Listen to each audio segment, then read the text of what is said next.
Happy morning all, I am Anfishvina of grade 4.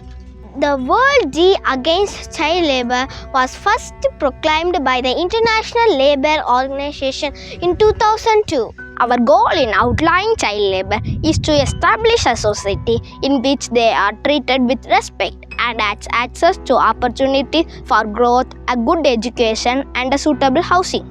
It mobilizes governments, organizations and individuals to take action against child labour that ensure children are in school and not working.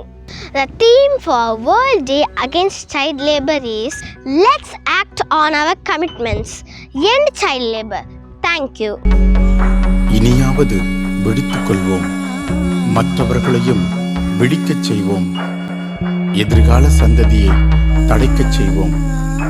இனி ஒரு பேரிடர் வரும் வரை காத்திருக்க வேண்டாம், ஏனெனில் வறுமையும் ஒரு பேரிடர் தான். இன்றே பிஞ்சு பாதங்களை மீண்டும் பள்ளிகளில் தஞ்சம் புக செய்வோம். கொஞ்சம் குரல்களில் அவர்கள் படிப்பதினை என்றும் ரசித்திடுவோம். எல்லா பிள்ளைகளுக்கும் படிப்பு என்பது உரிமை. இவர்களை படிக்க வைப்பது நம் கடமை. வழியை சொல்லுங்கள்.